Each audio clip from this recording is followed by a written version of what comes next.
함께 볼 성경 말씀은요. 구약 성경 하박국 말씀입니다. 하박국서 2장 3절 4절 두 절 말씀 보도록 하겠습니다. 하박국서 2장 3절 4절 구약 성경 1303페이지 하박국서 2장 3절 4절입니다. 구약 성경 1303페이지 하박국서 2장 3절 4절 같이 한 목소리로 읽어보도록 하겠습니다. 시작. 이 몫이는 정한 때가 있나니 그 종말이 속히 이르겠고 결코 거짓되지 아니하리라. 비록 거질지라도 기다리라. 지체되지 않고 반드시 이르리라. 보라 그의 마음은 교만하며 그 속에서 정직하지 못하나 의인은 그의 믿음으로 말미암아 살리라. 아멘. 참 우리 성경 전체에서 요절 중에 요절입니다. 우리 신약 성경에서도요 계속해서 이 하박국서 말씀이 인용되는 것을 우리가 찾아볼 수 있어요. 그렇죠? 바울도 이것을 인용하고 그리고 기독교의 가장 진리 중에 진리죠. 뭐죠? 오직 의인은 그 믿음으로 말미암아 살리라. 여러분 기독교 신앙이 얼마나 위대한 신앙인가요? 근데 우리가 가지고 있는 이 기독교 신앙이 외면을 당하고 무시를 당할 때 저는 큰 상실감을 저는 이렇게 체험하고는 합니다. 무슨 하나의 어떤 특정한 사람이 갖는 특정한 성향을 가진 사람들의 특별한 취미생활증으로 기독교를 여겨버리는 거예요. 그런 시선으로 기독교를 보는 사람들이 너무나도 많습니다. 유형이 같은 비슷한 기질의 사람들이 갖는 공통 관심사를 가지고 그들이 모인다라는 거예요. 그들이 취미생활증으로 함께 모이는 것들을 기독교 생활, 종교 생활로 여긴다는 것이죠. 나는 병마도 좋아하고 나는 카지노 가는 것도 좋아하고 나는 골프 치는 것도 좋아한다. 그것은 내 취향이다. 나는 이것을 너희들에게 결코 강요하거나 절대 권하지 않는데 너희는 왜 이렇게 강권하느냐. 너희가 비슷한 성향의 사람들이 모여서 비슷한 기질의 유형들의 사람들이 모여서 비슷한 취미생활을 하는 거라면 맞는 사람들끼리 즐겨라. 나에게 강요하지 말아라. 보통 이것이 세상 사람들이 가지고 있는 생각들이라는 것이죠.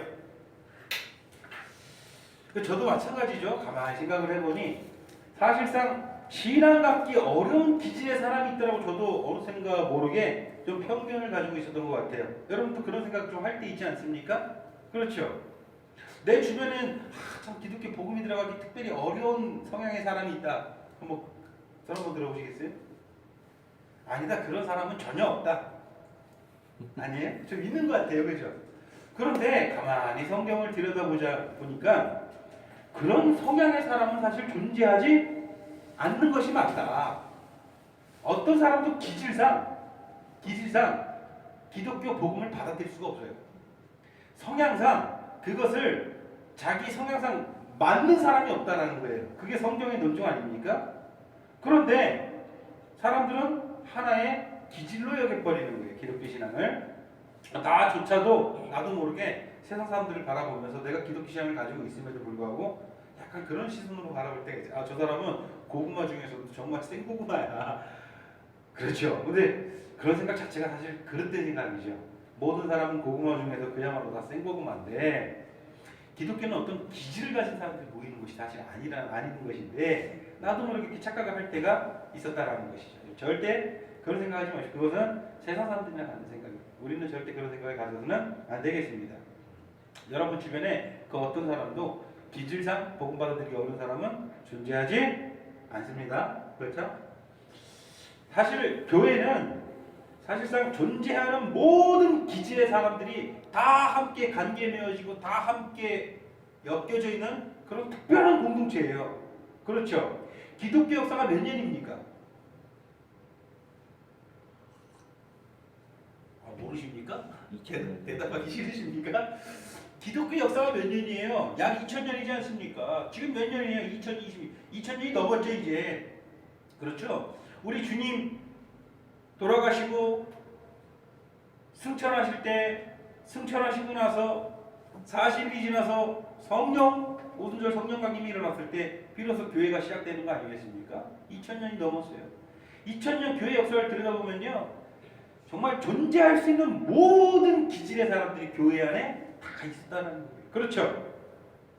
지금까지 교회에서 찾아볼 수 없는 유형의 사람은 사실상 한 명도 없어요. 우리가 찾아볼 수 있는 모든 유형의 사람들이 교회에 다 있다면, 교회는, 기독교는 어떤 특정한 비슷한 기질의 사람들이 모여서 갖는 어떤 동아리 형태의 취미 생활이 아니라는 것이죠. 그것은 틀림없는 사실이죠. 조금만 생각해봐도 알 수 있습니다.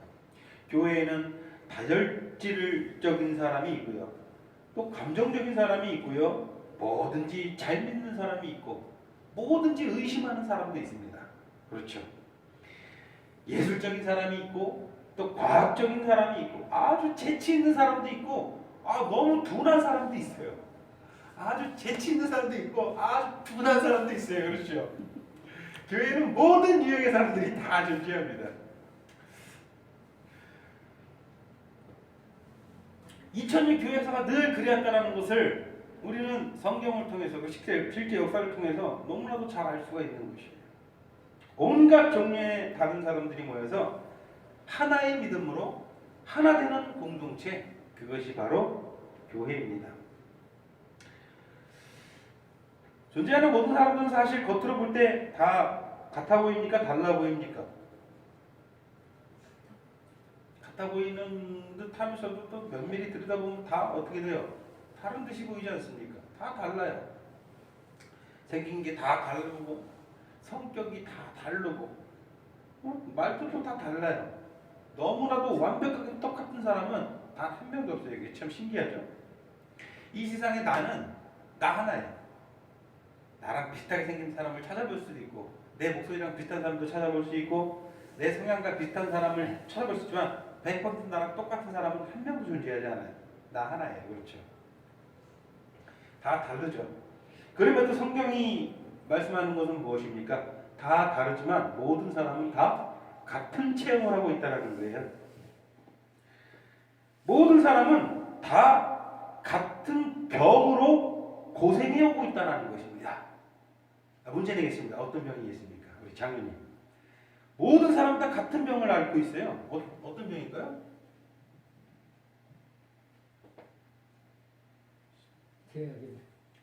정답이죠. 딩동댕, 정답입니다. 모든 사람은 다 달라 보이지만 다 똑같은 공통점을 갖고 있는 것이 뭐냐면 같은 병을 앓고 있다는 거예요. 병을 앓으면요, 증상이 나타나죠. 감기 걸려요. 어떤 증상이 있습니까? 최근에 감기 걸려봤어요? 이 코로나 때문에 감기가 잘 안 걸리죠. 오히려 고맙게도. 저는 최근에 감기 걸렸을 때 주된 증상은 기침도 안 했고요, 뭐 콧물도 없었어요. 목이 아프더라고요. 목이 이렇게 붓는 증상. 막 기침을 하는 증상도 있고요, 기침도 안 하는데 열이 막 나는 증상이 있어요. 그리고 오한을 느끼는 막 증상도 있고요. 그렇죠. 별의별 증상들이 많아요. 감기라는 증상으로 인해서, 증상이 아니라 감기라는 병으로 인해서 여러 가지 증상들이 나타나잖아요. 그렇다면 모두가 공통적으로 갖고 있는 이 죄의 병으로 인해서 나타나는 증상은 몇 가지가 있을까요? 증상이 있다는 것은 무슨 병이 있다는 거예요. 그렇죠. 어떤 병의 증상이 있다는 것은, 이 세상의 모든 사람들은 다 죄의 병을 앓고 있기 때문에 저마다 다 죄의 증상을 가지고 있다는 거예요. 병의 증상을 가지고 있어요. 그 증상은 몇 가지가 될까요? 셀 수 없이 많다라는 거예요. 셀 수 없이 많다라는 거예요.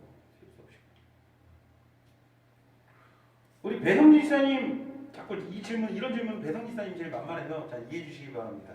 최근에 어떤 죄악 저질렀습니까? 최근에 지은 죄가 뭐예요? 살인 충동. 살인 충동을 느꼈어요. 무시무시하네요. 그렇죠? 괜히 물어봤습니다. 자, 살인 충동을 느꼈다고 합니다. 우리 장로님이 최근에 지은 죄가 혹시 살인 충동입니까? 그런 생각은 없었고요. 그런 다른 죄를 저질렀겠죠? 네. 같은 병인데 증상이 항상 달라요. 내 안에서도 증상이 계속 다르게 나타나는 거예요. 무슨 말인지 아시겠어요? 어떨 땐 산중독, 어떨 때는 음욕, 어떨 때는 탐욕, 어떨 때는 위선, 어떨 때는 뭐 여러 가지 증상들이 나타나는 것이죠. 인정하시죠? 같은 사람 안에서도 증상이 계속 바뀌는데 이 모든 사람들은 얼마나 다 증상이 다양하겠습니까? 근데 세상 사람들은요, 이 자신이 지독한 커다란 병을 앓고 있고 병에 대한 증상으로 가지고 있는 것들을 자신의 취미, 자신의 성향, 아니면 자신의 기질이라고 생각하는 사람이 참 많다는 거예요. 무슨 말인지 이해가 되십니까? 이 죄의 병으로 인해서 다양한 증상이 나타납니다. 이 증상들은 굉장히 차별화된 개인의 특성들로 나타날 때가 굉장히 많아요. 어떤 이는 건강에 되게 예민을 해요. 그래서 그 부분과 관련돼서 자기의 건강과 관련된 정욕들을 불태우느라고 정말 하나님을 외면하고 그런 사람들이 있어요. 어떤 사람들은 또 돈에만 특별히 그렇게 예민하고요. 어떤 사람들은 일에 특별히 예민하고요. 어떤 사람들은 명예, 타인이 자신을 어떻게 보느냐, 타인이 자신을 좋게 보고 인정해주는 걸로 인해서 굉장히 예민하게 반응하는 사람이 있고, 심지어는 그게 충족되지 않는 죽는 자살하는 사람도 있어요. 명예를 굉장히 중요시하는 사람도 있고요. 그러니까 각각 차별화되어 있어요, 증상들은. 근데 다 모아보면요, 다 같은 원인이에요. 죄라는 병으로 인해서 나타나는 다양한 증상들이에요. 그 자기 안에 갇혀버리는 것이죠. 그래서 이 죄라는 병을 갖고 있는 사람들은요, 다 감옥살이를 하고 이 죄라는 쇠사슬에 매여 있는 거예요. 사실 감옥살이를 하고 있는 것과 같은 것이죠. 이게 세상 사람들의 형편입니다. 성경에 의하면요, 근데 이런 여러 가지 증상들은 그다지 중요하지가 않아요. 여러 가지 증상들은요, 얼마든지 나타날 수가 있는 거예요. 여러분들도 오늘만 해도 당장 많은 증상들을 좀 겪었잖아요. 지난주만 해도 많은 증상들을 겪었잖아요. 살인 충동을 느꼈다고 하는데 특별한 게 아니에요. 우리 안에서도 그런 거 많이 느껴요. 뉴스를 보면서 흉악 범죄들을 보면 마음속에 와, 저희가 정말 죽어버렸으면 좋겠다. 진심이다. 막 이렇게 느낄 때 있지 않습니까? 저런 막 아이 막 어린이 막 예전에 지금 그놈이 지금 출소를 했지만 죄송합니다. 그 놈이라고 표현을 해서 조두순이 그 어린아이를 무차별하게 그 말로 담아낼 수 없을 정도로 끔찍한 짓을 저지른 그놈이 심신미약이라는 이유로 지금 벌써 출소를 해서 지금 나와 있어요. 그럼 항상 그 사람을 떠올릴 때마다 느끼는 건 죽었으면 좋겠다. 사형제도가 좀 부활했으면 좋겠다. 저는 그런 생각을 해요. 살인 충동이 있는 거예요, 여전히. 이게 뭐 의분이든 뭐든 중요치 않아요. 사실 죄라는 병의 증상이라는 것이죠. 겉으로 보면은 모두 증상들이 달라 보이지만 모두 같은 근본에서 나오는 증상이에요. 근본적인 것에 집중을 하는 게 성경이에요. 성경은 여러 가지 증상들에 집중을 하지 않아요, 사실. 그 증상이 나타나는 근본에 집중을 하는 것이 성경입니다. 병이 중요한 것이죠. 증상이 중요한 게 아니죠. 그렇죠?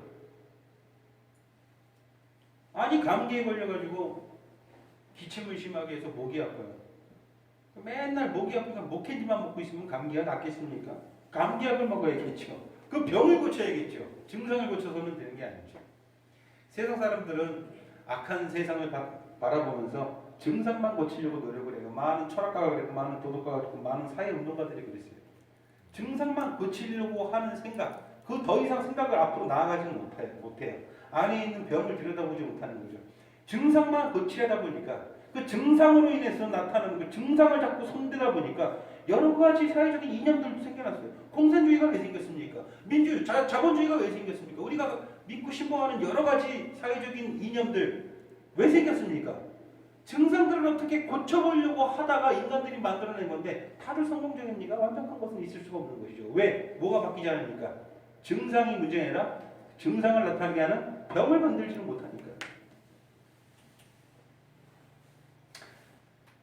여러분 주변에서 혹시 좀 민망한 얘기지만 아유, 저 사람은 정말 특별히 정말 죄악이 흘러넘친다. 정말 저 사람은 나도 참 죄인이지만 아이고, 저 사람은 정말 그 죄로 그냥 막 떡칠을 하고 있는 것 같은 느낌을 받는다. 그런 사람 혹시 있습니까? 뭐 직장 생활을 하거나 뭐 고개를 끄덕끄덕 하시는데 뭐 오랜 시간 직장 생활하고 사회에 여러 사람들을 만나는 사람들은요 꼭 그런 사람들이 몇 명쯤 눈에 보여요. 어떻게 저럴 수가 있을까 하는 사람들이 특별히 있어요. 정말 아랫사람들을 정말 함부로 대하는 윗사람, 또 자기보다 또 힘 있는 사람한테는 쩔쩔매죠. 그리고 요즘 내 그런 말도 하잖아요. 선택적 분노 조절 장애. 그래서 자기보다 아랫사람한테는 막 분노 조절을 보여주고 윗사람한테는 아주 겸손하고 뭐 이런 사람들이 있어요. 또 여러 가지 증상들이 있어요. 그렇죠? 정말 선량하고 온유한 척하지만 절대 자기 손해보지 않는 사람이 있어요. 주변에 이런 사람들 꼭 있어요. 그렇죠? 그리고 이중적인 사람, 이선적인 사람, 겉과 속이 다른 사람들이죠. 항상 남을 이용해 먹고 필요 없어지면 바로 손절하는 그런 스타일의 사람들도 주변에 꼭 있어요. 그렇죠? 겉으로는 친절하지만 마음으로 악의를 품는 사람들, 이간질을 좋아하는 사람들, 분노 조절이 안 되는 사람들 등등등등. 정말 주변을 둘러보면요, 정말 다양한 죄의 증상들을 우리는 언제든지 체험할 수 있고요, 언제든지 경험할 수 있어요. 맞습니까? 밖에서는 많이 체험하고 경험하되 이 교회 안에서 우리가 서로 경험하지 않았으면 좋겠습니다. 그렇죠? 증상은 다 다르지만 근본은 모두 죄를 강조하고 있습니다. 죄라는 병으로부터 발생하는 증상들이라는 거예요. 인정하시죠? 존재하는 모든 사람은 제가 방금 나열했던 겉과 속이 다른 모습들에 다 해당이 조금씩은 될 거예요. 그렇죠? 나는 겉과 속이 전혀 다른 게 하나도 없다. 아, 나는 그럼 겉과 속이 난 좀 다를 때가 있다. 왜 없겠어요? 어떻게 겉과 속이 안 다를 수가 있겠어요? 그렇죠? 당장 저번에도 아빠는 집에 사는 거랑 교회 사는 거랑 다르다라고 벌써 얘기를 하는데요. 저는 위선적이지 않으려고 노력을 해도요, 제 눈에 볼 때는 위선적인 게 보이나 봐요. 교회에서 제가 위선을 떠는 모습이 보이나 봐요. 기독교는요, 인생을 정말 깊이 관찰하는 종교예요. 그렇죠? 인생을 아주 조밀하고 완벽하게 분석해주는 종교가 바로 기독교입니다. 내 삶을 완전히 분석해주는 거예요. 내 인생, 내 생명을 완전히 분석해주는 게 그게 기독교예요. 그리고는 우리가 믿는 이 기독교는 커다란 공통 요인, 즉 인류에는, 인생에는 죄가 있다라고 가르치는 거예요. 너희들이 아무리 머리를 굴리고 아무리 고민을 하고 너희들이 가지고 문제를 보완하려고 노력을 해도 너희는 바뀌지 않는다는 거예요. 무엇을 건들지 않는 한, 병을 건들지 않는다. 성경이 말하는 것은 너희 모두가 병에 걸려 있는 공통적인 질병을 앓고 있는데 그것이 바로 너희가 인정하기 싫어하는 죄라는 것입니다. 맞습니까? 따라서 기독교는 몇몇 같은 유형의 기질을 가진 사람들이 특별한 취미로서 믿는 그런 종교가 아니다라는 거예요. 기독교는요, 모든 사람에게 할 말이 있는 종교입니다. 맞죠?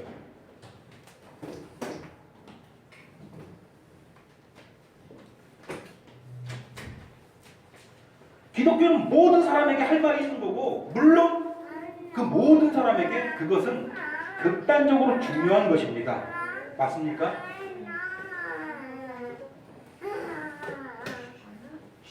사람은요, 누구나 자기 인생에 관심이 있어요. 아, 나는 내 인생에 관심이 없다. 아무도 없어요. 내 인생에 관심이 있잖아요. 인생에 대해 많이 생각합니다. 여러 문제들로 많이 고민도 해요. 인생의 이런저런 문제들로 내가 고민도 하고 내 인생에 대해서 우리가 깊이 때로는 묵상에 빠질 때도 많이 있고요. 관심이 많겠죠. 그럼에도 불구하고요, 놀랍게도 자기 인생의 궁극적인 의미나 목적에 대해서 거의 아는 바가 없다라는 거예요. 누구나 다 자기 인생에 대해서 관심이 있음에도 불구하고 또 또 그것에 대해서 많이 생각하고 또 실제로 그런 인생을 살아가고 있음에도 불구하고 자기의 인생의 목적이나 의미에 대해서 아는 바가 하나도 없다라는 거예요. 이게 참 놀랍죠, 여러분.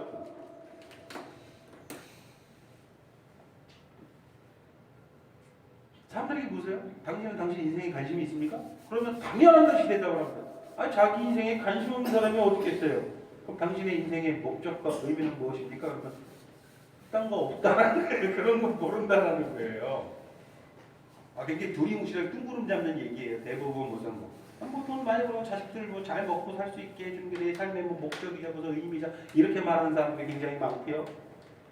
좀 자기 어떤 꿈을 실현시키는 거, 자신의 꿈은 무엇입니까? 나는 이렇게 불쌍한 사람들 위해 도와주고 복지사는 설탕이 내 꿈입니다.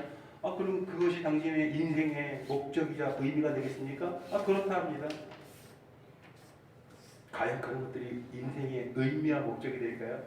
인생에 대해서 자기 인생에 대해서 관심은 있지만 인생 자체가 무엇인지, 삶과 죽음이라는 것은 무엇인지, 우리가 맞닥뜨리는 삶과 죽음 안에 있는 모든 현실들은 무엇인지 전혀 모른다는 것이죠. 아는 바가 없다는 거예요.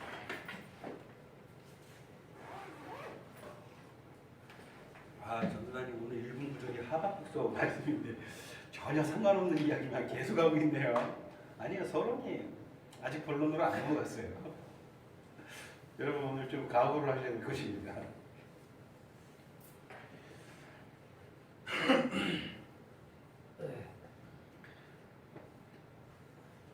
그야말로 사람들이 살아가는 인생은요, 메마른 광야 사막길에서 외롭게 그리고 쓸쓸하게 그렇게 방황하는 그런 존재일 뿐이에요. 인생에 대해서 관심은 있다라고 말은 하지만 사실상 아무것도 아는 바가 없는 거예요. 그 사람이 살아가는 모든 삶을 돌아보면요, 쓸쓸한 사막길, 외롭게 걸어가고 있는 것, 그 이상도 이하도 아닙니다. 동의할 수 없나요? 그게 현실입니다. 그런데 또 이것을 인정하지 않죠. 사람들은 자기 인생이 나름 보람이 있다라는 거예요. 의미가 있다라는 것이죠. 근데 또 인생의 의미와 목적에 대해서 또 대놓고 물어본다면 100% 뜬구름 잡는 얘기만 해요. 이상한 얘기만 해요.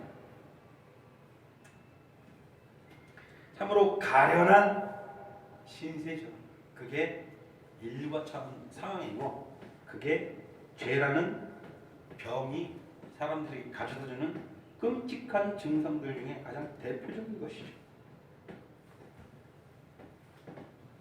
제법 진지한 사람들은 또 있어요. 잘 배우고 똑똑한 사람들, 그리고 깊이 생각하는 것을 좋아하는 사람들.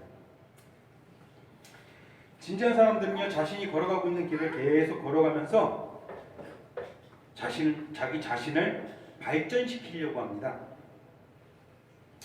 영적 탐색에 몰두하고 다양한 경험을 통해서 자신을 발전시키려고 합니다. 자신의 지식을 발전시키려고 하고요, 자신의 생각을 발전시키려고 하고요, 다양한 경험들을 통해서 자신이 가지고 있는 모든 명철들을 키워나가려고 합니다. 그런 사람도 있죠. 나는 그런 사람이다. 나는 그런 요소가 하나도 없다. 내가 그런 요소가 조금은 있다. 다들 조금씩은 있을 줄 아는데 나는 저쪽으로 있는 사람이라고 하는 사람은 있긴 있어요. 근데 찾아보기 쉽진 않죠. 제법 진지한 사람들이죠. 읽고 생각하고 연구하고 자신의 과거를 돌아보고 미래를 설계합니다. 제법 진지한 사람들이죠. 훌륭한 삶을 살고 있나요? 여러분이 볼 때 이런 사람들? 자기 인생의 목적과 목표, 의미를 발견하기 위해서 열심을 내면서 살아가는 거예요. 무엇인가 의미를 발견할 수 있을 것만 같은 의심되는 길을 발견하고 자신이 갖고 있는 성실과 열정과 지식을 가지고 그 길을 열심히 걸어갑니다. 그러면 그 끝에는 의미라는 복덩이, 무언가 의미가 있는 뭔가 복덩이를 발견해야만 되겠죠. 그 길을 열심히 걸어가는데 이번에도 또 아무것도 없는 것이에요. 그렇게 자신이 깊이 탐색하고 몰두하고 뭔가를 찾기 위해서, 보람된 것을 위해서, 내 인생은 의미 있는 인생이고 목적 있는 인생이었다는 것을 증명하기 위해서 열심히 그렇게 살아왔는데 그 길 끝에 가보니 아무것도 없는 거예요. 저쪽에서 또 다른 소리가 들려요. 아, 이쪽 길에 뭔가 의미가 있을 것이다. 그 사람 말을 듣고 또 그 길을 따라가지만 그 길 끝에 또 다다르면 역시 아무것도 없는 것이다. 늘 결과가 마찬가지입니다. 제법 진지한 사람의 삶의 방식이 이렇다라는 거예요. 제법 진지한 사람이. 보통은 되게 훨씬 더 단순한 인생을 삽니다. 그렇죠? 그날 먹고 살면서 그냥 이런저런 걱정 없이 하루하루 잘 지내는 것이 행복이다라고 여기는 거예요. 그게 인생의 의미다라고 생각해 버리는 것이고 자기 삶의 목적을 거기에만 딱 비교시켜 버리는 거예요. 그냥 그날 잘 먹고 살면 된다. 이게 의미가 있습니까? 이게 내가 숨쉬고 살아있고 내가 살아있고 언젠가 죽음이라는 것을 경험하게 될 것이고 이렇게 살아가는 것이 인생이고 짐승과 다르고 인생 사람에게는 영혼이라는 것이 있고 인격이라는 것이 있는데 내가 그런 인간으로 살아가면서 그냥 단순히 하루하루 먹고 살아가는 거가 그게 의미가 되고 그게 목적이 되겠습니까? 그런데 실제로 보통 사람들은 이렇게 살아가는 사람들이 너무 많아요. 아까 좀 전에 이야기한 제법 진지한 사람들이야 뭐 그렇게 살아가도 결국은 결과론적으로 똑같아요. 아무것도 없는 거예요. 그 길 끝에는. 아무것도 없는 인생 살아가는 것이죠. 자, 나는 이런 인생이 아니다라고 말할 수 있는 사람이 있습니까? 믿지 않는 사람들 중에서? 과연? 정말 정직하지 못한 사람이죠. 사실 앞에서 사실을 시인할 줄 모르는 사람이 그게 사실이에요. 인생을 열심히 살아고 자기 인생을 설계를 하지만 결국은 그 의미와 목적을 모르는 거예요. 나는 내 이름을 남길 것이다. 이름을 남겨서 뭐가 남겠습니까? 그게 무슨 의미가 있고 거기에 어떤 목적이 있겠습니까? 그 너의 것을 모르는데 뭘 할 수 있겠습니까? 아무런 의미 없는 삶을 살아가는 것이죠. 이게 참 죄라는 병이 가져다 준 끔찍한 결과라니까요. 모든 사람이 이 처지 안에 있는 거예요.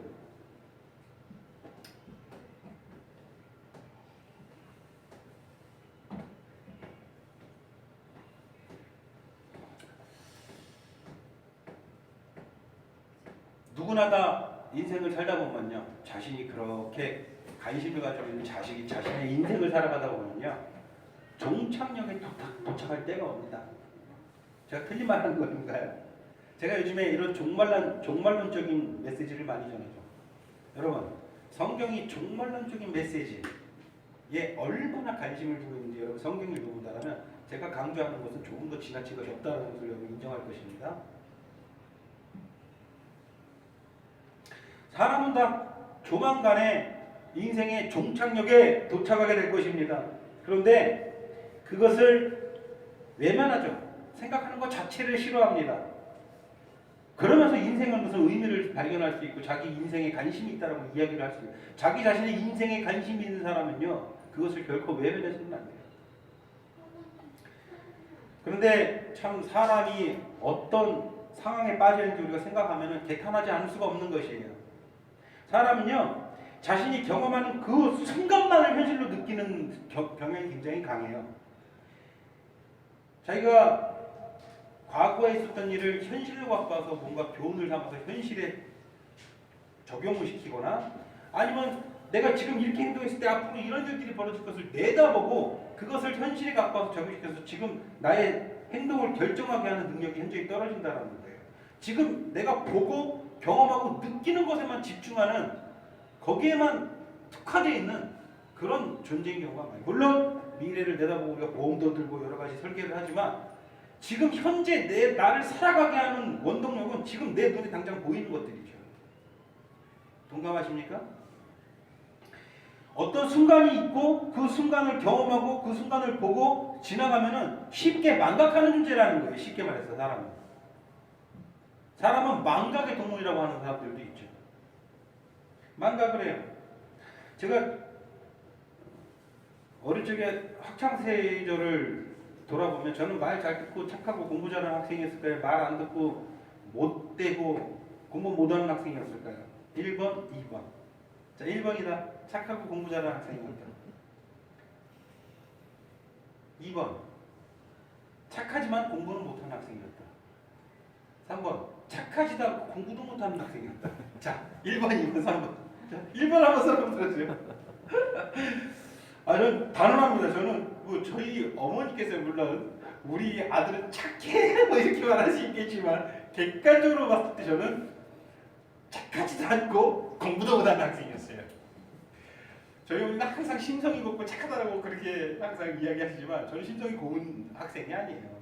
이게 악이 있는 학생이었어요. 어릴 때부터 남을 괴롭히고 옆에 있는 친구들은 못 살게 굴면서 혼자 즐거워했던 막 기어이 막 색연필로 얼굴을 쭉 거가지고 상처를 내야 만족이 됐던 그런 학생이었던 것 같아요. 지금 생각해보면 지금 그런 짓을 하면 학교에 부모님들 와가지고 난리 났겠지만 옆에 짝꿍에다가 이만한 책상에다가 여기다가 손을 넣고 너 여기 넘어오면 이걸로 얼굴 긁을 거야. 제가 넘어오면 긁고 막 그러면 악이 있는 그런 학생이었던 것 같아요. 그 학창 시절 때 많이 맞았잖아요. 우리가 학창 시절 때 그죠? 숙제를 안 해가면 선생님이 매를 때려요. 매도 뭐 지금처럼 귀엽게 이렇게 손바닥을 이렇게 때리는 게 아니라 그때 당시 어떻게 맞았어요? 이만한 마대자루를 이렇게 잘라가지고 테이프를 뚫뚫 가가지고 칠판 딱 해서 바다를 팍팍 때리지 않았습니까? 맞으면 숙제를 안 해가서 맞습니다. 얼마나 아픈지 몰라요. 맞는 순간에는 다음에 무조건 숙제해야지 죽겠다 이런 생각이 들어요. 그게 막 너무 아파가지고 허벅지를 막 이렇게 문대면서 꼭 숙제 이게 숙제 꼭 해와야지. 근데 그 다음날 집에 가서 또 애들이랑 놀고 하루 지나면은 내가 맞으면서 꼭 숙제해 가야지 다음에는 그렇게 했던 생각들이 어떻게 돼요? 그 순간이 지나고 그 고음이 지나가 금방 또 망각이 돼. 분명히 그때는 다음에는 이렇게 맞지 말아야지 꼭 결심을 했다가도 하루가 지나면 망각을 하고 그 다음날 또 그 다음번 숙제를 또 해가야 되는 상황이 이미 이제 다 망각을 해서 가서 또 몸으로 때우는 거예요. 노느라고 바빠가지고 귀찮기도 하고. 비슷한 경험 있으십니까?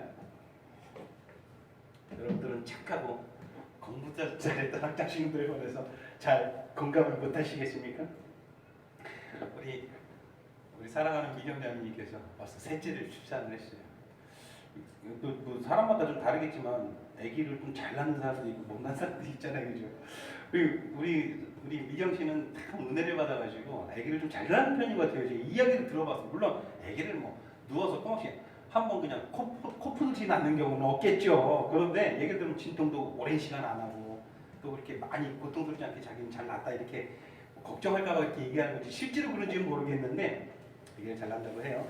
근데 아기를 난 바로 직후거나 아니면 아기를 낳는 도중에 다음에 죽겠네 다음에 또 낳아야지 이 생각이 드시는 분 혹시 있으십니까? 없죠. 보통 제가 이야기를 듣을 때 아기 낳고 나면은 내가 다시는 아기를 안 낳는다 이런 생각이 든대요. 왜? 너무 고통스럽기 때문에. 그런데 저희 어머니도 그렇고 어른들이 하시는 이야기를 들어보면 또 까먹으니까 잊어버리니까 또 아기를 또 낳는다라는 거예요. 그렇게 고통스러운데 그때 아기 낳을 당시에는 내가 절대 다시는 아기 낳지 말아야지 그러다가도 또 까먹으니까 그걸 까먹지 않으면 다음에 또 아기를 못 낳을 텐데 까먹으니까 또 낳는 거래요. 맞습니까? 애가 이쁘니까 까먹는. 이쁘니까 까먹고 그렇죠. 까먹는 거예요. 그러니까 잊어버리는 거예요. 좋은 의미로 이렇게 잊어버리는 것들이 있으면 좋은데 못된 의미로 잊어버리는 게 있어요. 제가 여러분들이 잘 알듯이 욱하는 게 있고 한번 욱하면 막 얼굴이 빨개지고 눈이 막 동그래지면 욱박을 지르는 게 있는데 그런 저의 성향으로 해서 아이고 우리 아내 되신 분에게 얼마나 상처를 많이 줬는지 몰라요. 그러지 말아요. 상처를 주면요 상처 받는 사람도 아프겠지만 이 상처를 줌으로 인해서 자기 자신이 아프죠. 그렇죠. 우리 장모님 혹시 자녀에게 상처를 줘보신 적이 있습니까? 상처를 받는 자녀보다도 사실은요 상처를 준 본인이 더 아파요. 그렇죠? 너무 아파서 끔찍한 거예요. 내가 왜 이렇게 욱해야 되고 내가 욱박을 지를 만한 나한테 저렇게 당할 만한 합당한 이유가 전혀 없음에도 불구하고 그냥 내 분에 못 이겨서 그렇게 터뜨려버릴 때가 종종 있습니다. 지금도 마찬가지고 그렇게 분을 터뜨리려면 막 뼈를 깎는 아픔이 오고 내가 다시는 그러지 말아야지 다시는 그러지 이게 뭐하는 짓인가 라고 하는데 또 시간이 지나면 어떻게 돼요? 망각해요. 내가 또 욱박을 지르고 화를 내고 또 분을 터뜨리면 나는 분명히 또 고통 속에 빠져들 것이고 자괴감에 빠져들 것이고 아내와 아이는 상처를 받을 것이 뻔한데 분명히 그런 일이 올 것을 알면서도 그 앞으로 되어질 일들을 지금 현재 내 현실로 갖고 와서 나로 지금 이 순간 행동하게 해야 되는데 그게 안 되는 거예요. 비슷한 경험을 많이 할 거예요.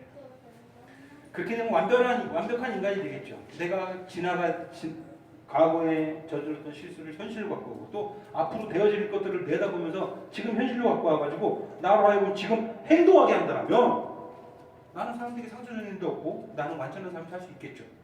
근데 우리는 망각하는 존재라니까요. 우리는 망각하는 존재라기보다는 당장 눈에 보이고 당장 내가 잡고 내가 지금 현재 당장 경험하는 것들에 의해서 사실 움직일 수밖에 없는 굉장히 단순한 존재가 되어버렸다는 것이죠. 인정하시죠? 내가 내일 1000만 원 줄게요 라는 말은 의미가 없어요. 막상 내일이 돼서 자기 손에 1000만 원이 들어와야 기쁜 거예요. 그리고 그 다음날이 돼서 이 통장에 1000만 원을 넣어놓고 나면 또 어제 그 받을 때의 느낌은 확 사라지는 거예요. 맞죠? 왜 이런 얘기를 길게 하면 사람은 그렇게 망각하는 문제라는 거예요. 이런 얘기를 길게 하는 이유는 너무나도 간단합니다. 우리 신앙 힘들다라는 거예요. 우리가 이 믿음 잘 지키기가 너무너무 힘들다라는 거예요. 우리가 경험해본 일도 얼마의 시간이 지나면 금방 잊어버리고 망각해버리는 게 우리인데 죽음이라는 것을 우리가 경험해보지 못한 거예요. 경험해보지 못한 것을 내가 지금 갖고서 나로 행동하게 한다? 죽음은 죽음도 그런데 더 나아가서 죽음 너머에 있는 것은 더더욱 우리가 경험해보지 못한 것이에요. 그렇게 경험한 것도 내가 금방 잊어버리고서 또 실수를 저질러버리는 게 우리의 형편인데 경험해보지도 못한 것을 현실로 갖고 와서 나로 행동하게 하고 한다? 이게 믿음 지키는 게 얼마나 어려운 일입니까? 믿음의 길을 가는 것 그만큼 어려운 일이라는 거예요.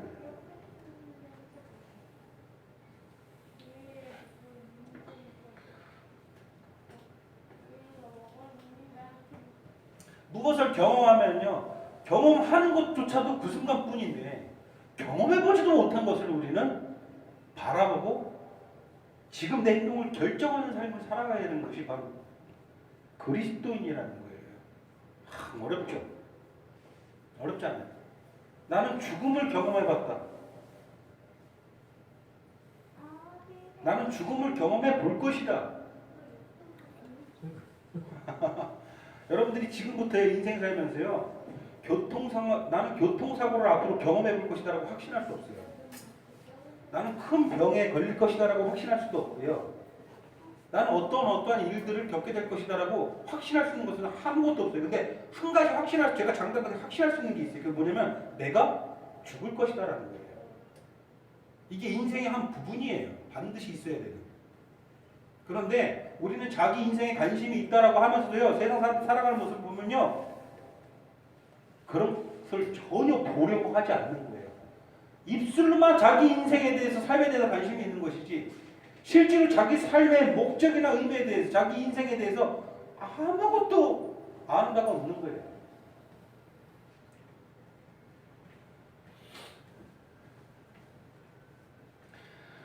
경험해본 것도 이렇게 금세 잊어버리는 것이 우리의 인생인데, 경험해보지 못한 것을 현실에서 인지하며 살아가는 것은 냉정하게 말해서 완벽하게 불가능에 가깝습니다. 맞습니까? 심지어는 성경도 그렇게 얘기를 해요. 우리가 그때 경험할 것들을 지금 보는 것은 거울로 보는 것 같이 희미하다. 청동거울을 말하는 거예요. 이렇게 보면 얼굴이 이렇게 나오고, 이렇게 보면 막 우리부터 이렇게 나오고, 잘 뚜렷이 보이던 옛날 거울, 고대 거울, 수천 년 전 거울을 말하는 거예요. 거울을 보는 것 같이 희미하다. 참으로 인생의 의미와 목적을 깨닫기 위해서는 죽음과 그 너머에 있는 것을 내 현실에 대비하며 내가 살아가야 되는데 그 누구도 그것을 못하는 것입니다. 그냥 단순히 외면만 하는 거예요. 내가 반드시 겪게 될 일인데. 죽음도 모르고 그 너머에 있는 것은 더더욱 모릅니다. 이것이 죄라는 거대한 병이 가져다준 가장 끔찍한 증상입니다. 모든 인간은 인생을 살면서도 인생의 의미와 목적에 대한 아무런 답이 없이 그렇게 알 수 없는 갈망만을 가지고 앞으로 그냥 나아갈 뿐이라는 것이죠. 갈망은 있어요. 뭔가 갈망은 있어요. 이건 아닌데, 내 삶이 이건 아닌데 하는 마음속 어두운 깊은 곳에서의 갈망은 누구나 가지고 있어요. 인생의 종착역에 다가가면 다가갈수록 하나님께서 주신 놀라운 기적을 갖고 있지 않은 사람들은 그 갈망이 점점 더해져 갑니다. 죄는요, 완벽한 불치병입니다. 누구나 다 갈망이 있고 뭔가 찾고 싶어하고, 그래서 더 나이를 먹고 살아가면 살아갈수록 자기 스스로 뭔가 발견을 하려고 노력을 해요. 여러 가지 답을 찾으려고 합니다. 대부분의 사람들 그 답을 돈이라고 생각하는 경우가 많아요. 돈만 많으면 모든 게 해결할 거라고 생각해요. 근데 아무런 답을 주지 못하는 것이죠. 어떤 사람은 자식에게 많은 것들을 물려주고 많은 것들을 남겨주면은 자기가 뭔가 인생의 의미를 찾고 뭔가 이 갈망을 해소하는 삶을 살 수 있을 거라고 생각하는데 그 역시 착각이에요. 자식들에게 아무런 많은 것들을 넘겨주고 아무 남겨주고 애들의 인생이나 다 망가지지. 부모 알기를 우습게 하고 그런 꼴이나 보면서 그 갈망은 여전히 채워지지 않은 채 죽음이라는 것을 맞닥뜨리게 되는 거죠. 어떤 사람은 지식이라고 생각해요. 이런저런 정말 상상할 수 없는 놀라운 지식, 7개국어, 8개국어를 하는 사람도 저는 본 적이 있어요.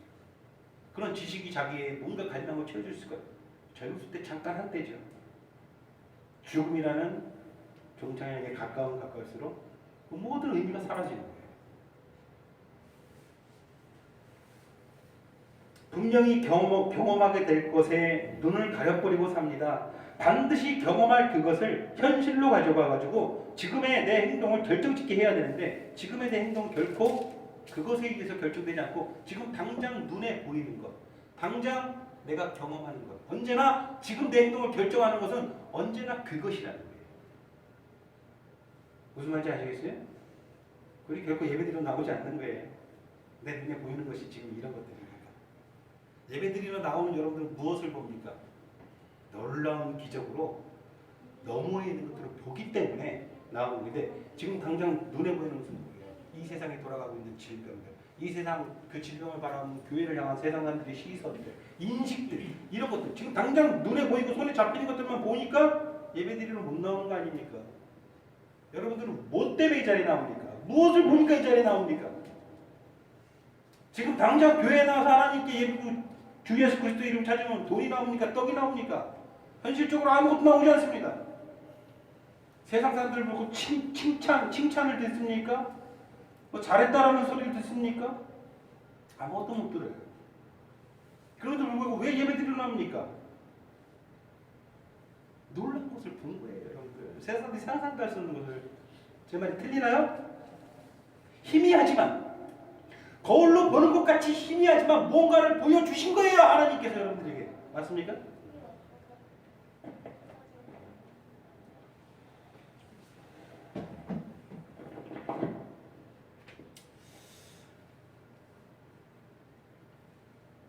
내가 이를테면 화를 내면 상대방은 상처를 받겠지. 그러면 내 마음 또한 썩어 문드러지겠지.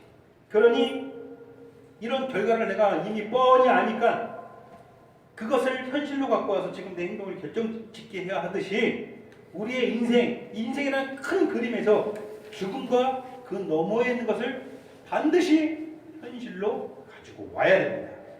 그래야 꽉 채워진 인생 살죠. 아니면 계속 빈곤한 인생 사는 거예요. 계속 쓸쓸하고 외롭게 사막길 걷고 엉뚱한 것에만 집중하고 살다가 허망하게 죽음을 체험하게 되는 거예요. 동의하십니까? 그것이 성경이 우리에게 말해주는 것입니다. 반드시 죽음과 그 너머에 있는 것을 내가 보기를 소망하고 그것을 인해서 주 예수 그리스도라는 이름을 내가 믿고 의지할 때 그분의 성령께서 죽음과 그 너머에 있는 것을 아련하게나마 우리로 인지하게 하시고 보게 하시는 거예요. 그래서 그것을 현실로 갖고 와서 내가 의지하실 분은 나를 만드신 우리 하나님 아버지 그리고 나를 구원하신 주 예수 그리스도와 그의 보내신 거룩하신 성령밖에 없다. 그것을 고백하게 되는 거예요. 그래서 그 고백하는 것을 가지고 지금 현재 내 행동을 결정짓게 하는 거예요. 내가 살아가는 실질적인 원동력이 되게 하는 거예요. 내가 죽음과 그놈의 것을 체험해보지도 못했지만 그것이 지금 나를 살게 하는 원인이 되는 것이죠. 이 얼마나 놀라운 것입니까? 이게 기독교예요. 이것을 어떻게 비슷한 기질의 사람들이, 같은 성향에 가진 사람들이 모여서 갖는 소규모 무슨 모임 정도로 지배해버립니까? 근데 세상 사람들이 실제로 그래요.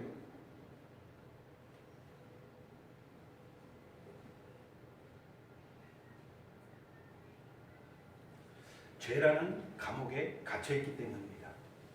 죄라는 감옥에 갇혀있고 죄라는 쇠사슬에 매여있기 때문입니다. 히브리서 2장 15절에 죽기를 무서워함으로 한평생 매여 종노릇한다라고 기록한 이유가 바로 이것입니다. 사람들에게 죽음과 그 너머에 있는 것은 절대 현실로 가지고 있는 것이 아니에요. 죽음은 상상조차 하기 싫은 것이고 너무나도 두렵고 너무나도 무서운 것이에요. 그걸 왜 굳이 현실로 갖고 오느냐 이거예요. 외면하는 거예요. 그래서 죽기를 무서워함으로 한평생 매어 종노릇하는 가련한 신세다 이렇게 기록을 한 거예요. 히브리서는. 참 성경이 놀랍죠.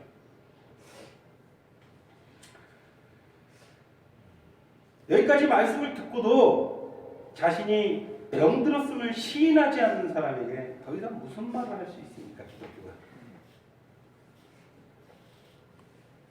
이성이 있고 상식이 있는 사람이라면 내가 뭔가 병에 걸려있는 것은 틀림없는 사실이구나 인지를 해야 되는데 분명히 이성적으로 인지를 해도 감정적으로 받아들이기 싫은 거예요. 그러니까 기독교를 그냥 무조건 외면하는 거예요.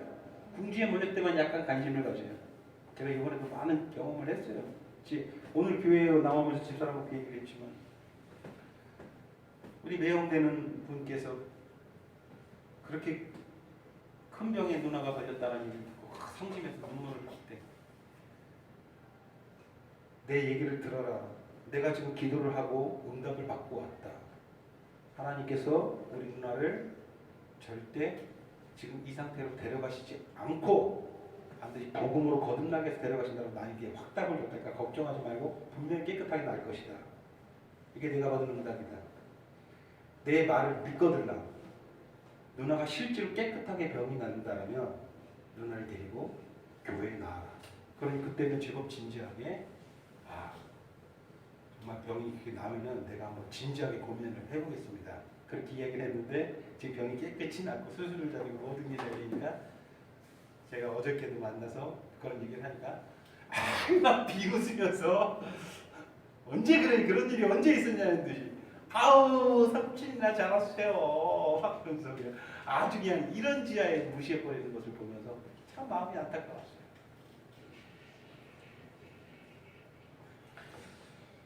사람들은요 죽음과 그 너머에 있는 것을 절대로 현실로 가져올 수 없습니다.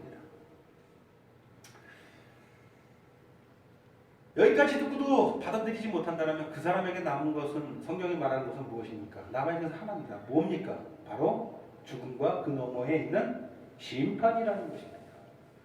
심판이라는 것입니다. 반드시 심판의 날은 우리에게 임할 것이라는 것입니다. 자신이 병들었음을 깨닫는 사람만이 의사를 찾아가서 상의하는 법입니다. 맞잖아요.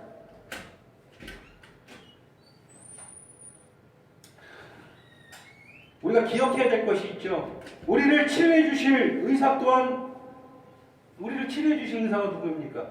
죄의 병에서 우리를 치료하실 의사가 누구죠? 우리 주 예수 그리스도입니다. 근데 우리가 기억해야 되는 거예요. 예수님이 눈에 보이냔 말입니다. 지금까지 계속 살펴봤지만 우리는 당장 눈에 보이고 지금 내가 경험을 하고 있어야 그것을 지금 내 행동을 결정짓게 하는 요인으로 만들어버리는 거예요.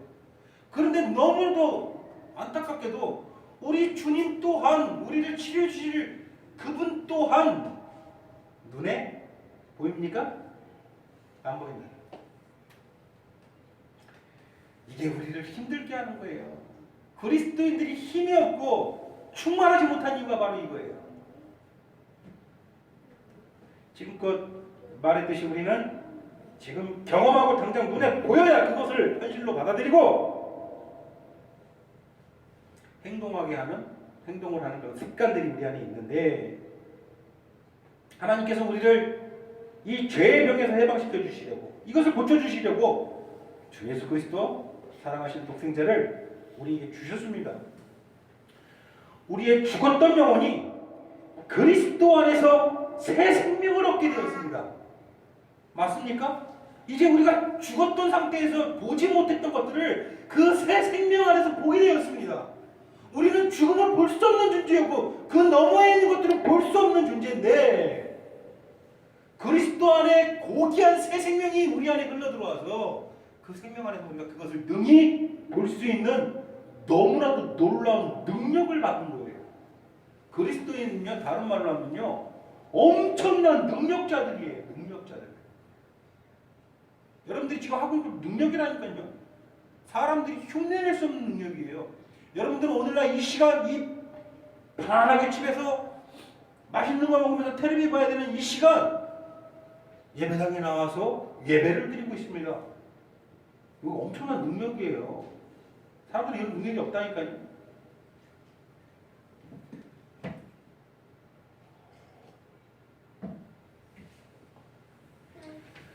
우리 또한 죽음과 그 너머에 있는 것을 당연히 경험해 본 적은 없어요.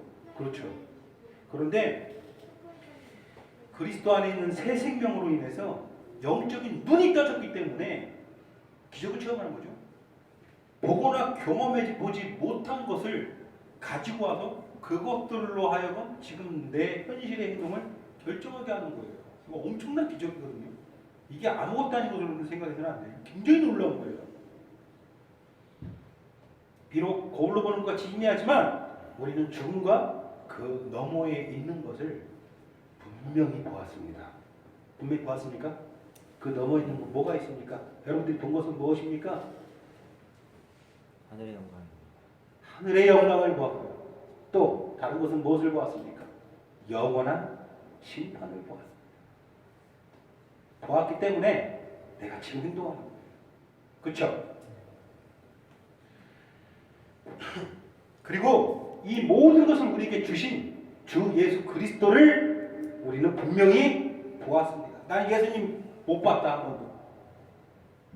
물론 육의 눈으로는 못 봤겠죠. 어떻게 봤습니까? 여러분들 2000년 전 사람도 아니고.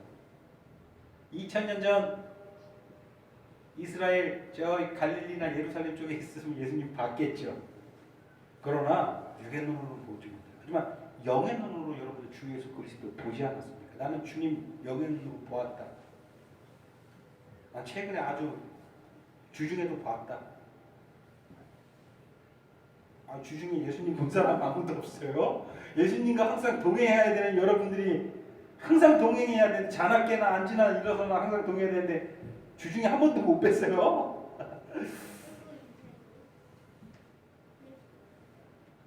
우리는 예수를 보았다라는 거예요. 맞습니까?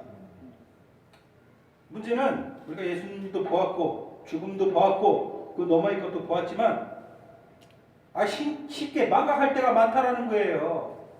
망각하고 살아간다라는 거예요. 내가 저질렀던 끔찍한 일을 쉽게 망각하고 또 그 짓을 또 하듯이 내가 보았던 영광의 주님을 또 망각하고 내가 분명히 보았던 하늘 영광을 또 외면하고 내가 분명하게 보았던 영원한 지옥 심판을 또 무시하는 거예요.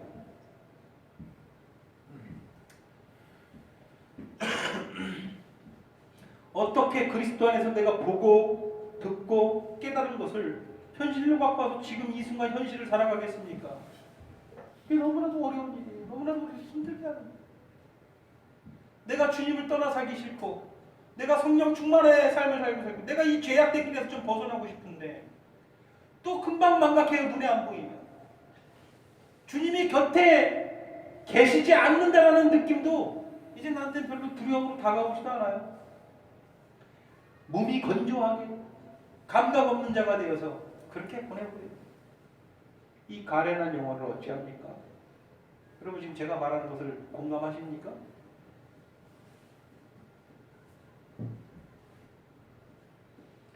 이게 사람 참 힘들게 하는 거예요.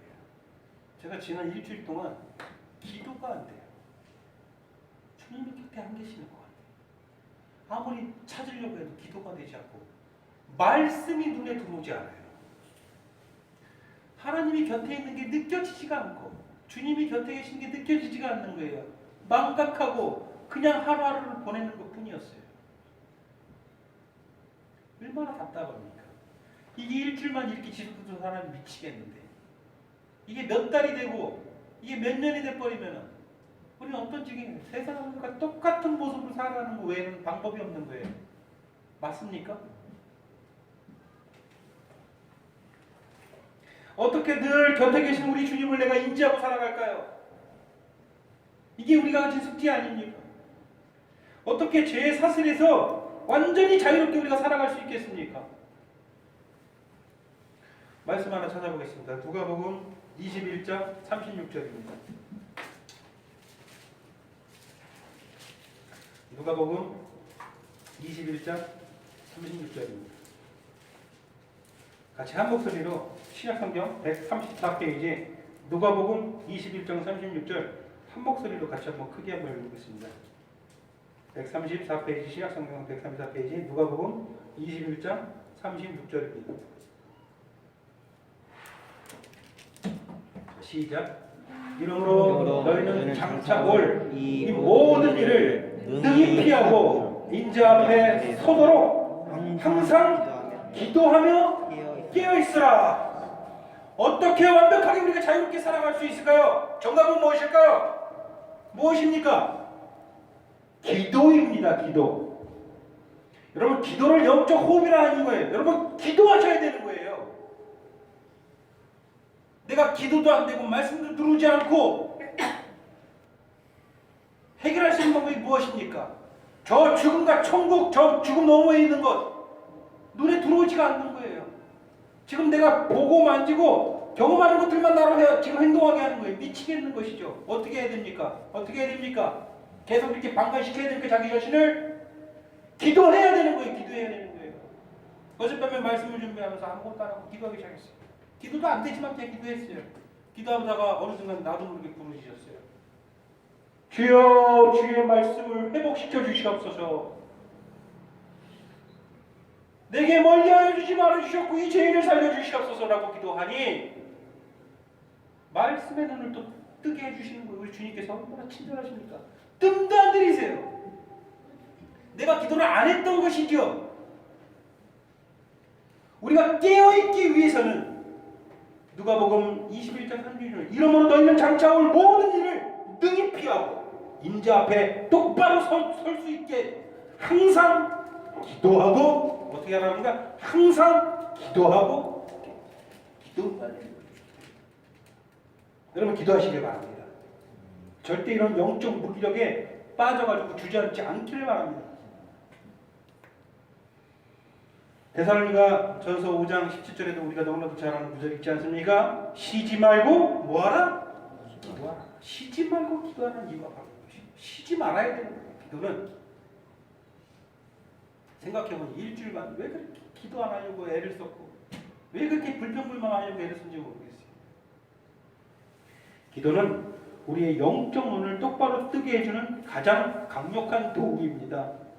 디모데전서 4장 5절에 우리가 말씀과 기도로 거룩해야 된다라고 분명하게 선포하고 있습니다. 뭐라고요? 말씀과 기도. 무슨 사이비적인 기도해서는 안 돼요. 진리 안에서 기도하는 것이죠. 말씀과 기도죠. 뭐 아무 말이나 중언부연 막 하는 게 기도가 아니죠. 진리 안에서 말씀 안에서 기도해야 되는 것이죠. 말씀과 기도야말로 죽음과 그 너머의 것을 지금 현실로 가져와서 우리로 하여금 지금 행동하게 하는 유일한 힘이 되는 도구예요. 인정하십니까? 여러분 주님이 멀게 느껴지시나요? 성령의 임재를 모르시겠나요? 죽음과 저 영원한 우리의 본향 천국이 애매모호하게만 느껴지시나요? 혹시 지금 그런 것들을 경험하고 있다면 현실의 압박이 지금 나를 주장하고 현실의 압박이 나를 지금 흔들고만 있고 아무것도 눈에 보이지 않는다면 단언컨대 지금 여러분들이 기도하지 아니기 때문입니다. 하나님의 살아있는 말씀이요 변할 수 없는 진리가 바로 이것입니다. 저 천국이 우리의 죽음이 모호하고 멀게만 느껴지게 합니다.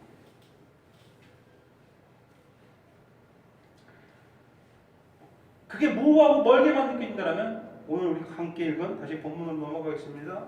하박국 선지자의 음성을 그가 들은 하나님의 음성을 꼭 기억하시기를 소원합니다. 뭐라고 되어 있습니까? 2장 3절에 비록 뭐라고요? 더딜지라도 기다리라. 우리가 바라보는 우리가 소망이 있는 것은 죽음과 그 너머에 있습니다. 그런데 더디게 느껴집니다. 여러분 더딜지라도 낙심치 말고 기다리십시오. 기도하십시오. 깨어 있으십시오. 정한 때가 있고 반드시 응할 것입니다. 정할 때가 있고 반드시 응할 것이니 비록 더딜지라도 뭐하라? 기도하라. 주님께서는 이 같은 말을 다르게 표현하시죠. 끝까지 견디는 자는 뭐 할 것이다? 구원을 받을 것이다. 견디십시오. 더딜지라도 여러분 기다리십시오. 멀게 느껴지더라도 참으라는 거예요.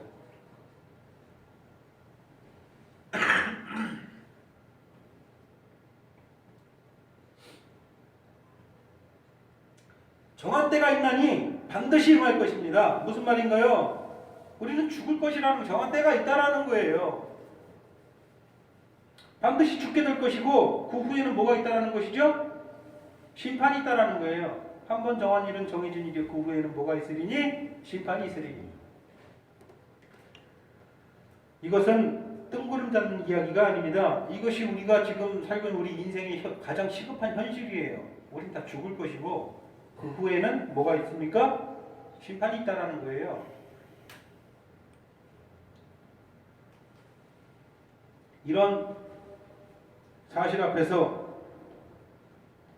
우리는 정직하지 못하고 교만한 악인이 아닙니다. 이 진리 앞에서 우리는 악인이 아니라 이 진리를 대하는 우리의 태도는 무엇이죠? 바로 의인입니다. 믿으십니까? 우리는 믿음으로 사는 의인입니다. 뭐라고요?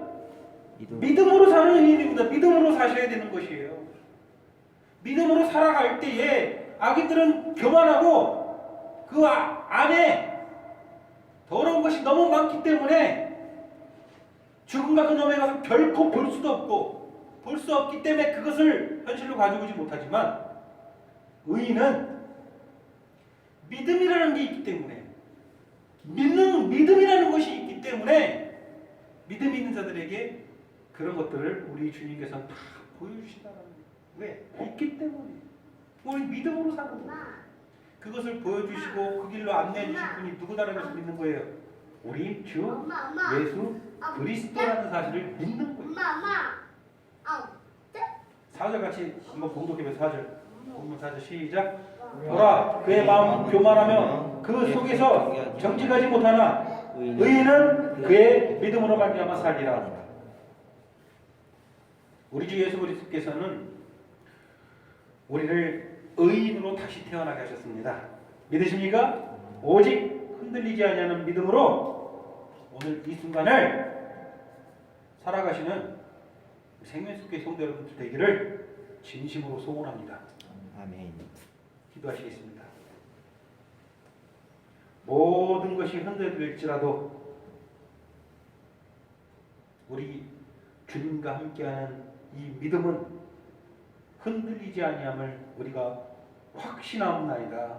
우리가 이 믿음을 가지고 지금 당장 눈에 보이는 것에 의해서 살아가는 것이 아니고 이 믿음으로 그 누구도 보지 못하는 것들을 능히 보며 본 바에 의해서 주님 살아가고 순종하고 복종함으로 넉넉히 이기는 삶을 살 수 있는 하나님 이 교회 될 수 있도록 생명수기 위에 함께하여 주시옵소서. 우리가 비록 연약하고 약하지만 연약하고 약한 우리 있는 모습 그대로를 받아주시고 우리를 통해서 우리 하나님 아버지의 영광을 나타내 주시옵소서. 우리 예수 그리스도의 이름으로 기도드립니다.